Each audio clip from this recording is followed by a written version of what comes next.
OBC आरक्षण के मसले पर प्रदेश की राजनीति का पारा चढ़ा हुआ है। इसी बीच इंदौर में राज्यसभा सांसद राजमणि पटेल और पूर्व मंत्री सचिन यादव ने प्रदेश सरकार पर जमकर निशाना साधा। दोनों नेताओं ने प्रदेश में ओबीसी वर्ग की संख्या 52% बताई और सीएम शिवराज को आरक्षण माफिया करार दे दिया। देखिए हमारी यह रिपोर्ट। मध्य प्रदेश में मौसम की तासीर के साथ ही राजनीतिक हालात भी रोजाना नए रंग बदल रहे हैं। फिलहाल प्रदेश में ओबीसी आरक्षण के मुद्दे ने सियासी तापमान को बढ़ा दिया है। बीजेपी और कांग्रेस दोनों के बीच इस मसले पर खींचतान जारी है। इसी बीच राज्यसभा सांसद राजमणि पटेल और पूर्व मंत्री सचिन यादव ने ओबीसी आरक्षण के मुद्दे पर सरकार को घेरने का प्रयास किया। इंदौर में पत्रकारों को संबोधित करते हुए राज्यसभा सांसद राजमणि पटेल ने कहा कि सरकार की नीयत ओबीसी आरक्षण को लेकर अच्छी नहीं है, क्योंकि अब ओबीसी आरक्षण का बुरा हाल हो चुका है। जानकारी कहाँ देगी जब ओबीसी के लोगों का जो हमारा लोगों की मांग है कि भाई सेंसस जात के आधार पर जनगणना कराई जाए। जब जनगणना कराई जाएगी जात के आधार पर, तभी तो एक्चुअल आंकड़े आएंगे कि जात के आधार पर किसकी कितनी आबादी है। लेकिन सरकार उसको छिपाना चाहती, सरकार की नीयत नहीं है। और जब नीयत नहीं हो तो फिर बड़ा गड़बड़ हो जाता है।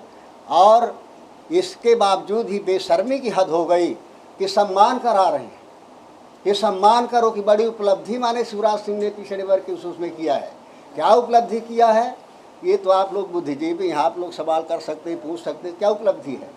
14% आरक्षण तो बरसों से मिल रहा है, कांग्रेस सरकार के ज़माने से मिल रहा है। उस आरक्षण को 27% करने की थी और 27% हमारी सरकार ने किया। उसके बाद जो आरोप हमारी सरकार के ऊपर लगा कि सरकार सही तथ्य नहीं दे सकी कोर्ट में, इस वजह से माने नहीं लागू हुआ, हम सही तथ्य देंगे।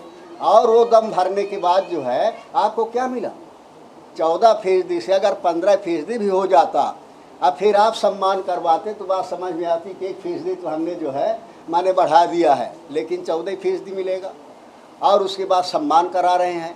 तो ये आरक्षण देने वाले नहीं हैं, आरक्षण लेने वाले हैं। वहीं पूर्व मंत्री सचिन यादव ने कहा कि विधानसभा में कहने के बाद भी 27% आरक्षण नहीं दिया गया, जबकि कांग्रेस पार्टी द्वारा आपके सामने आंकड़े प्रस्तुत कर दिए गए हैं कि किस तरह से ओबीसी के हितों के साथ कुठारघात किया गया। दोबारा प्रदेश की जनता ने हमको 2018 में मौका दिया और अपनी सोच के अनुसार कांग्रेस पार्टी ने, आदरणीय कमलनाथ जी ने हमारे बिना मांगे हमको 27% आरक्षण देने का काम किया। लेकिन इस बार भी भारतीय जनता पार्टी ने एक षड्यंत्र किया, एक धोखा किया, सरकार गिराने का काम किया और सरकार गिराने के बाद जो 27% आरक्षण हमको हमारा जो अधिकार था उस अधिकार को लेकर के गलत तथ्य और सही तरीके से पैरवी माननीय न्यायालय में नहीं प्रस्तुत की। उसी का परिणाम है कि आज जो परिस्थितियां निर्मित हुई हैं वो सभी के सामने है। जो बातें आदरणीय राजमणि पटेल जी ने कही मैं उनको दोहराना नहीं चाहूंगा।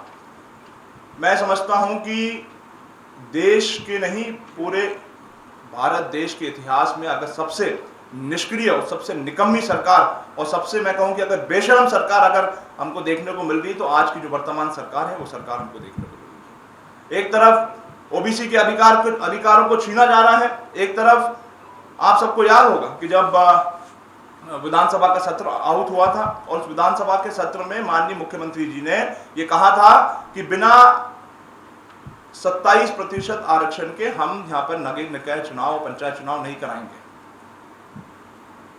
एक तरफ 27% आरक्षण देने का काम हमारे सदन में कही जाती है, सदन के नेता ये बात को कहते हैं, और दूसरी तरफ एक षड्यंत्र पूर्वक तरीके से उसी 27% आरक्षण हमारे ओबीसी वर्ग को नहीं मिले उसके लिए एक षड्यंत्र, एक जाल बिछाने का काम आदरणीय साथियों किया जाए। ओबीसी पर कांग्रेस और बीजेपी के बीच खींची तलवारें आने वाले वक्त में क्या रंग दिखाएंगी ये तो टिकट वितरण के बाद ही सिद्ध होगा। लेकिन फिलहाल तो राजनीति में एक ही शोर सुनाई दे रहा है, ओबीसी और बस OBC. Bureau report, MP news, Indore.